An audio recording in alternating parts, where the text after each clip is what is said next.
hello, and welcome to Artistic Expressions. I'm your host, Morgan Gayla, and it is Say Word Tuesday. We are filming live from the Apostrophe Lounge at 1440 South Tryon Street. Tonight, we have a dope feature poet named Carlos. Showed up, shawty. What it do? Yeah. Now, pimpin'. Oh boy. What y'all know about a supermodel? Fresh out of Elle magazine. Buy her own bottles. Look, pimp juice, I keep it. Hello, and welcome back to Artistic Expressions. I'm your host, Morgan Gayla, and I'm here with our feature tonight, Carlos. How are you? I'm good. How are you? I'm awesome. Good. Awesome. So tell me, what are you going to do for us tonight? I don't know. I'm probably gonna mess with the audience for a minute. We just see how everybody feels. I'm gonna get a feel for the audience, and we'll go from there. I feel you. So how long have you been doing poetry? I started doing poetry in 04. I've been doing this 11 years. Oh wow! So you like a pro, like top notch. I'm old. I'm old dog. Okay. I mean, that was my nice way of saying it. But since it's out there, you know, it's true. Got a vendor on us. So what inspired you to begin to start writing? A lot of things. I think I've always been a storyteller. I don't think necessarily I'm a writer. I'm a storyteller. I met blues early on. Yeah, everybody knows blues around here. I met blues early on, and blues sort of guided me through open mics and all that kind of stuff. And then when it was time for me to start competing, he sort of took me under his wing, and I competed. And he and I won a couple of national championships together. So I think I always knew what was in front of me, but I needed somebody to sort of help me down that path. I think. Oh I've wow! had a couple different mentors. So you've been out of the country. Oh sure. With this, where all have you been? I competed at the World Championship in Canada. I performed in Spain. I performed in England. I performed in Scotland. I've been around a little bit. Oh wow, that's awesome. So what was your very first experience like performing on stage? The first time I ever performed on stage was at a spot that Blues hosted. It was near CPCC. Okay. And remember the cartoons? People would get nervous that knees would knock together. I could hear my knees knocking together when I was reading my poem for the first time. Oh man. It was crazy. I was hella nervous. It was really bad. But then the audience, they still clap though, right? They clapped. But half of them I brought with me, so that doesn't really count. But it's all right. It worked out. That's how you gotta do it. You gotta bring the fam out there for support. Like, look, I might screw up, but I need y'all to clap because I need my confidence up, regardless. So how would you describe your style? Because I heard you mention that, you know, you like to tell stories with your poem. Like, is it free verse or is it structured? Most of my stuff is really story oriented, beginning, middle, end. Most of my stuff is pretty conceptual too. Most of my stuff is built around concept. But I think the biggest thing for me is that I'm just trying to relate to the audience. You know, the biggest reward for me is engaging with the audience when I'm on stage. Some people, they spend forever on the page, and then the presentation they're not so worried about. And for me, everything is about you know, interacting with people. Presentation. Yeah. Awesome. So what was that one pivotal moment in your life when you said, this is what I want to do? You know, I don't know if there was one. There was probably a handful. I know the first time I saw somebody do this live, I was like, that is amazing. I want to be up there, you know. I was performing, actually the first poem I ever wrote and performed was in college. It was in a class, and I got like a really great response from the other, you know, students, my classmates. That was a moment. There was a moment when I first started. I was in Wind Up with JC, and I spit a poem with no microphone, and it went over well. And Mays, he goes by CP Mays. He used to go by Mays forever. He came up to me and he said, "You're as hungry as I once was." He said, "I wish I could get your hunger back." And Mays was a big deal in this scene, and that was a big compliment for me. And then the next real pivotal moment was when Blues put me on final stage at Nationals. You know, 70 some odd teams all over the country had been narrowed down to 4 or 5 teams left, and he chose me to represent us in that competition. There was only like 3 slots. That's a big deal. And because at that moment, I realized what I thought I had confidence in, somebody else had confidence in. You know, Right. that vote of confidence is huge. You know, because you can always misjudge yourself. You know what I mean? True. But it wasn't until Blue said you're going up there tonight, and I was like, okay. So growing up, like, what was it like for you? Did you do poetry and stuff as you were a child and stuff? Nah, I did not perform in front of. I took an F in my senior year of high school. I took an F on a project because I wouldn't perform in front of class, in front of like 12 people. Oh wow. Yeah. Where are you from? Originally from Florida, but I moved when I was a kid to the mountains of North Carolina. I grew up in the mountains of North Carolina. A-N-C. So, Okay. And where can we find you on social media? So I'm Carlos Robson, R-O-B-S-O-N, looks like Rob's son, pronounced Robson. But I also co-founded a daily blog site. It's the only daily blog site based about spoken word. And it's called theeternalgraffiti.com. Theeternalgraffiti.com. You guys write that down. We're The Graffiti on Instagram and Twitter, and we're The Eternal Graffiti on Facebook also. So we blog 5 times a day about poetry, about poets. We we spotlight poets and their work 5 days a week, Monday through Friday, and then on Saturday and Sunday we talk about the state of spoken word nationally, internationally, and that kind of thing. Wow. And do you have any CDs and stuff out there that people can purchase? I have an album. It was on iTunes for a couple of years. I'm actually working on a new album, and I just pulled that album off of iTunes because I want this to be the only thing that's out there representing me online. So Right. we'll see. Right. And what are your upcoming projects? What can we look forward to? So the Eternal Graffiti is going to produce a one-man show for me. I'm going to do an Okay. entire hour-long special.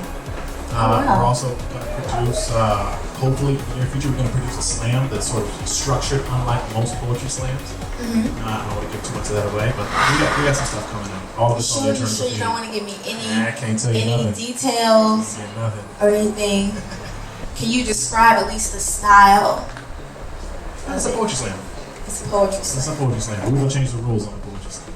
Okay, I tried to get information out of you guys. He's not doing it. Okay, and on my last and final question, what I want to know is, if you could say one thing to all the aspiring poets out there, what would you tell them? Read. Everybody want to tell me how good they are, but don't nobody read. Nobody reads. You have to be able to digest good work in order to produce good work, period. Yeah.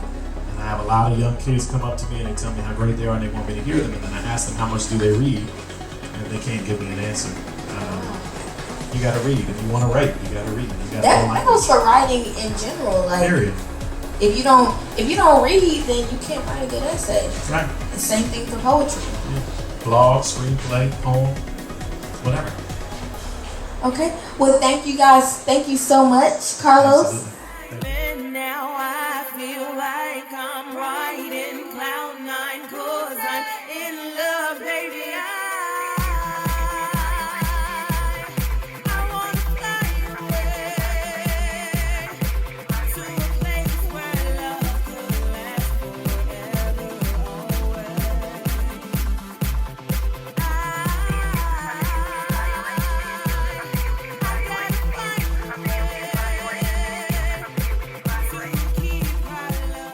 Ladies and gentlemen, are you ready for your feature? Here he is, the one, the only, Carlos! For those of y'all who don't know me, We know you, boo. you should be ashamed of yourself. I am Generation X. I am overprescribed and undereducated. I am addicted to sneakers and politics. I get high on life. I am jonesing for the next time I can see God. I'm addicted to the love that is around me. I am a gospel record skipping. I am forever late and always on time. I am the sunshine. I am trying to be a better person than I was yesterday. I am the player. I am the game. I am a sum of parts, but I am not yet whole. I'm a sense of humor that is best served cold. I'm the hardest note to hold. Yo soy Tito Fuente's last drum roll. I am hip-hop's last living soul. I'm a one-man revolution that is taking applications, looking for basic instruction between Genesis and Revelation. I'm a coward that's balling his fist. I'm a champion that's riding a bench. I'm a perfect score in a pinch. I'm made of mortar set in stone, and they call me a breakfast of bricks. And if I all what I eat, I'm lucky to be concrete, birthed by ink, raised by sin and salvation, grew in this cradle of Bible Belt creation. I'm a recovering depressive. I'm cocky and I'm clean. I am still learning my lessons. I am fresh and on the scene. I inhale on page. I exhale on stage. I'm a storyteller. I'm a goal setter. I'm a bender. I'm a sinner. I am rarely in my center. I am fucking opinionated. And most of the time, I'm wrong. But I'm starting to learn who I am. I'm growing younger by the moment. My name is Carlos, and I'm a poet. Hey, Mom. I'm good. Yes, ma'am, I'm fine. I'm just walking the store to get some Skittles and shit. I'm sorry. Yes, ma'am, you right. You always tell me not to curse, and I know I should use my words. But, Mama, I just wanted to say, I'm sorry I got suspended from school. I'm sorry I had that weed off in my backpack. And you're right. It wasn't cool. And I know it was dumb, but I just wanted to say that sometimes we only get one chance in life, and I'm glad it was you. I mean, I'm glad you're my mom. I mean, I'm glad God gave me to you. I mean, I'm glad God knows what's best, because we here know not what we do. Mama, I have something to tell you, and you can't get upset. Actually, I have a whole lot to tell you, so please don't yell at me yet. Mom, I had a dream last night, and I'm pretty sure I'm not going to come home. And all that ain't important now, but what is that you're going to have to grow tough skin. You're going to have to clip the sharp barbs from around your heart, and you're going to have to allow yourself to be vulnerable again, and you're going to have to learn to grieve quick. Because there are people out there who want to treat you like you don't mean shit. Sorry. I use my words. But they want to shove cameras in your face, and they go ask you how you feel, and you have to speak for every mother of every black boy that's been killed. You speak for every child that has died since Emmett Till. You have to tell them, Mama. You have to tell them how you feel. Because they won't doubt you. And then they'll hate you, and they'll attack. And when they do, you speak so loud that your love will hold them back. You speak until the president remembers he too is black. You have to be a patriot, Mama. You're going to have to be New Day. You have to be the face of forgiveness. You have to be new faith. And I know this is not the way this conversation is supposed to be. And I know it is you that should be encouraging me. And I know you kept telling me one day I would leave the nest, and we didn't think it happened quite like this, huh? But you can do this, Mama. You can forgive them and give back to yourself. It's the thing that hurts most, but it's the only thing that can help. Mama, forgiveness is the last bastion of love. And I'm sorry I have to say this, but God says this is what you must do. God said He made me so He can take me and remake you. You are the strongest thing alive. You're the mother of the dead. You're like Mother Mary listening in on the Last Supper while serving bread. And I am not coming home alive either, Mama. Mama, the promised land lies on the other side of the wilderness, and you're going to have to cut teeth with beasts. You're going to have to teach them pundits about justice. You will have to preach to the police about peace. You have to speak to those who won't listen. You make them know. You be the sermon on the mount, and you serve love like it's fish and loaves. Mama, we are all in search of peace. And God chose you to help mankind find it. Mama, last night God showed me this mountaintop and all of you. He showed me all these people living in peace as He was passing that providence along to you. And it was so beautiful, Mama. From up there, it was just so damn. My words. It was too beautiful for words, Mama. The future is too beautiful for words. I just wish I had the words.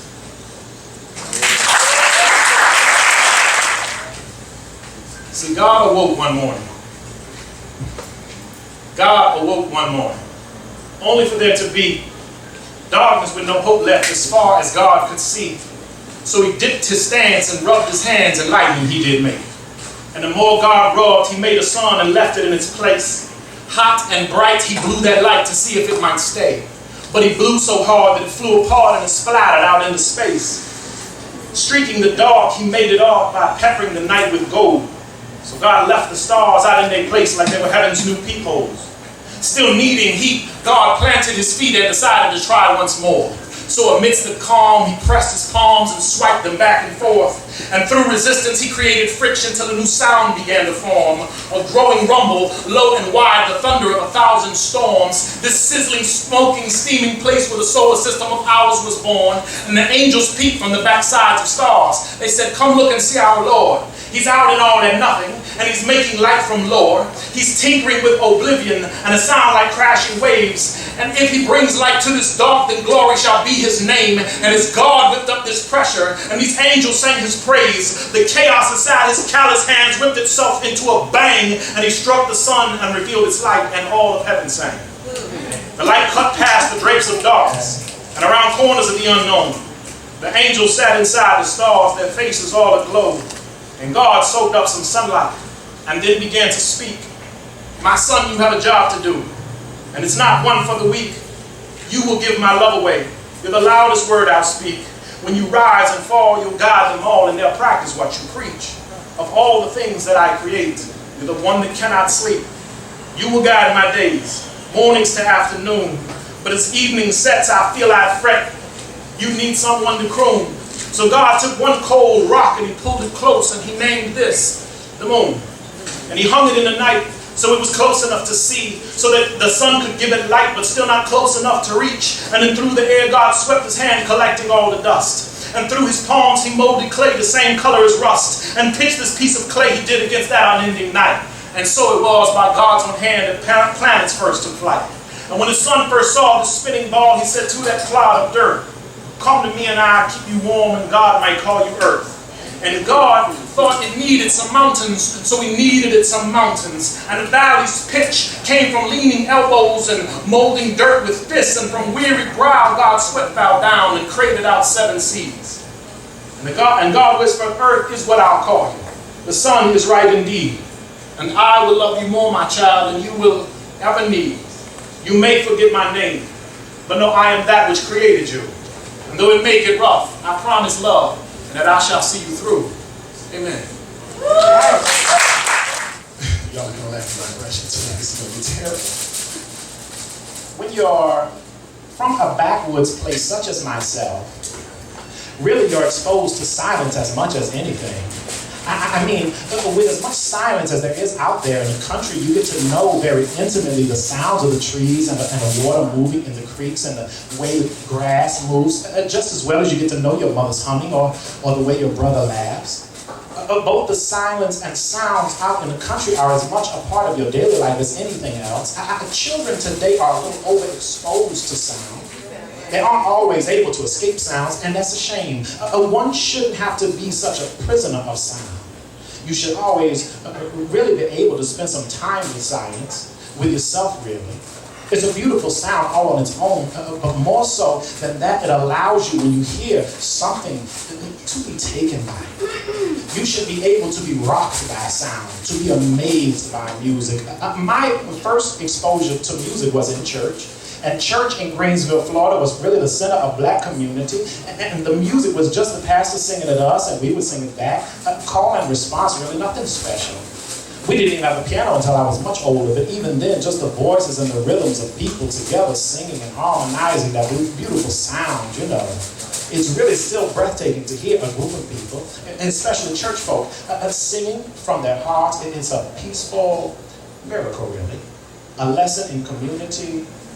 Now, on the other hand, was my second exposure to music, which took place in the other center of black life in Greensville, and that was Mr. Pitt's General Store. Mr. and Mrs. Pittman, who I call Mr. and Mrs. Pitt, owned a small joint called the Red Wing Cafe. It acted as a bit of a boarding house also. My mama and I stayed there a few times when things got hard, but there were 2 things in that store that would hold my attention for the rest of my life.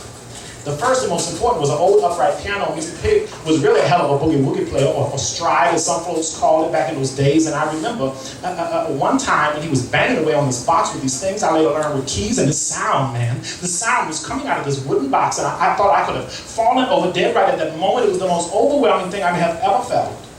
I climbed up on the stool next to old Mr. Pitt, and I stared, you know. And the sound of the piano after all those hours of country silence and my small exposure to people singing to the great maker, the sound of Mr. Pitt banging away on those keys was about the most raucous thing I had ever heard. You did. It was like those keys were playing sounds right inside my own head. It was so overwhelming, I'm amazed I didn't fall right off the stool, you know.